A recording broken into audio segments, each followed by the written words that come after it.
Food blogging is very vast. Food blogging सिर्फ photo खींचना नहीं होता या सिर्फ खाने के बारे में लिखना ही नहीं होता, बट सारे elements.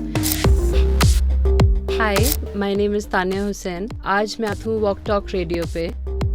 I think Covid had a big role in helping me decide what I wanted to do. जब कोविड का टाइम आया, सिर्फ मुझे ही नहीं, आई थिंक बहुत लोगों को ये ऑफकोर्स कोविड बहुत अनफॉर्चुनेट था बहुत लोगों के लिए, बट इसने लोगों को वो एक कॉन्फिडेंस दिया टू चूज़ कि आप चूज़ कर सकते हो कि आप क्या करना चाहते हो. जो वो 2 साल का पॉज था, जो लॉकडाउन था, वो सिर्फ एक लॉकडाउन नहीं था, but it was also a time when people could think कि वो लाइफ में आगे करना क्या चाहते हैं. एंड पहले हमारे पास बहुत ही लिमिटेड ऑप्शंस थे लाइफ में कि आप डॉक्टर बन सकते हो, टीचर बन सकते हो या इंजीनियर बन जाओ. चलो कोई बात नहीं, अगर थोड़ा ज़्यादा दिमाग है तो आप इंजीनियर बन सकते हो. But after that I think covid gave us an option and that confidence to choose कि हम इसके अलावा और क्या कर सकते हैं लाइफ में. ऐसी और कौन सी चीज़ें हैं जो हम परस्यू करना चाहेंगे. So I think that is when I decided that I want to pursue this field as well. And मैं ये ऑफकोर्स मेरा पैशन था, है, एंड आई थिंक रहेगा भी हमेशा. तो that is where I decided to do this. Doubt तो हमेशा रहता ही है when you are switching, but वो जो डाउट था उसने रोका नहीं मुझे परस्यू करने के लिए, क्योंकि ऑफ कोर्स अगर आप साइकोलॉजी को एज अ फील्ड देखें, there is monetary, there are more options. It's like a proper profession which is established. Food blogging अभी ऐसा है जो अपना बेस बना रहा है इन द मार्केट. सो ये सवाल ज़रूर मेरे दिमाग में थे कि यहाँ से, जैसे आपने कहा, मैं अपना घर चला पाऊँगी कि नहीं, बट उस चीज़ ने रोका नहीं मुझे कि मैं इस चीज़ को आगे फर्दर परस्यू करूँ ना करूँ, या ठीक है इसको सिर्फ पैशन रखते हैं, प्रोफेशन ना बनाएं. But I took that step and I changed into, I transitioned into this profession. So from my experience I would say कि कोई गलत कोई नहीं कर रहा है ना, इसका कोई सही गलत नहीं है, बट ये है कि food blogging is very vast. Food blogging सिर्फ फ़ोटो खींचना नहीं होता या सिर्फ खाने के बारे में लिखना ही नहीं होता, बट सारे एलिमेंट्स जिसमें आप फूड को कवर करते हैं, आप उसके बारे में, उसके जो डिटेल्स हैं वो लिखते हैं, B it about it's texture, B it about it's colours, B it उसकी रेसिपी हो या क्या इंग्रेडिएंट्स हैं उसमें.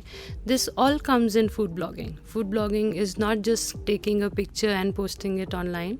वो आपका सिर्फ फूड फोटोग्राफी में आता है, but blogging is like a header जिसके अंदर बहुत सारे एलिमेंट्स आते हैं कि आप फूड फोटोग्राफी भी करें, फूड के बारे में भी आप लिखें, उसको डिस्क्राइब करें, उसको एक्सप्लेन करें कि जब आपने वो खाया था उसमें क्या अरोमा थी, क्या उसके इंग्रेडिएंट्स आपको पता चले. ऑफ कोर्स हर इंसान का टेस्ट पैलेट डिफरेंट होता है. जो चीज़ मुझे अच्छी लगे ज़रूरी नहीं है कि आपको भी अच्छी लगती हो, बट जो बेसिक उसका स्वाद होता है, जो टेस्ट होता है, आप उसके बारे में लिखें. So that all comes under food blogging. And अगर मैं कुछ टिप देना चाहूँ किसी को, या कोई बडिंग ब्लॉगर को, किसी बडिंग फूड ब्लॉगर को टिप देना चाहूँ, तो मैं यही दूंगी कि इस चीज़ के बारे में आप रिसर्च करें. What is food blogging? It is not just taking a picture और not just making one reel about a dish. It is so many things, so many aspects that you can cover. बहुत सारे aspect आप cover कर सकते हैं, भले ही वो एक डिश हो, एक डिज़र्ट हो, कोई ड्रिंक हो, कोई बेवरेज हो, उसके बारे में. मुझे ये चीज़ पसंद है, फ़ोटो खींचना. उस टाइम पे इतने एडवांस्ड कैमरास नहीं होते थे, इतना एडवांस टेक्नोलॉजी नहीं था. हम बेसिक अपने स्मार्टफ़ोन से, उस टाइम के स्मार्टफ़ोन से फ़ोटो खींचते थे. एंड अभी उस फ़ोटो को मैं देखूँ जाके, वो मेरे पास अभी भी हैं, अगर उसे देखूँ मैं जाके तब की और अब में इतना डिफरेंस है विद टेक्नोलॉजी. वहाँ से आई थिंक मेरा पैशन तो स्टार्ट हो ही गया था, बट मैंने फील्ड दूसरा चूज़ किया था बिकॉज़ मेरा बैकग्राउंड ही साइकोलॉजी का है. मेरे पेरेंट्स दोनों साइकोलॉजिस्ट हैं. सो वो कहते हैं कि वो खून में थी, साइकोलॉजी खून में थी, तो चल रही थी. बट देन ग्रेजुअली मैंने उस पैशन को छोड़ा नहीं, इवन विद साइकोलॉजी मैंने फूड कवर किया, नई नई प्रॉपर्टीज़ पे गई, नए कैफ़ेज़ ट्राई किए, नई डिशेस ट्राई की। तो सबसे ज़्यादा ज़ील इस बात की थी कि नई नई चीज़ें ट्राई करूं, नया खाना, नए बेवरेजेस, नए शेक्स, एंड उसी से मैं आगे बढ़ती रही। एंड एक ऐसे पॉइंट पे आई जब मैंने डिसाइड किया this is something that I want to pursue. Most important यही है कि क्योंकि हमारी एक ऑडियंस है जो हमें फॉलो करती है, and they look up to us कि ठीक है अब आप क्या कवर कर रहे हो या अब आपने क्या एक्सप्लोर किया। सो उनके लिए भी हमें लेटेस्ट ट्रेंडिंग चीज़ें लानी पड़ती हैं कि ठीक है अभी एक नया आउटलेट खुल गया है, मस्ट ट्राई, या इनकी ये 2-3-4 चीज़ें अच्छी हैं, डेफिनेटली आप ट्राई करिए जाके। तो ये इंपॉर्टेंट पॉइंट्स हैं कुछ। I feel I have been very very blessed कि मुझे देहरादून में अमंग द बेस्ट प्रॉपर्टीज़ के साथ कोलैबोरेशन करने का मौका मिला है, along with best food bloggers and creators in Dehradun.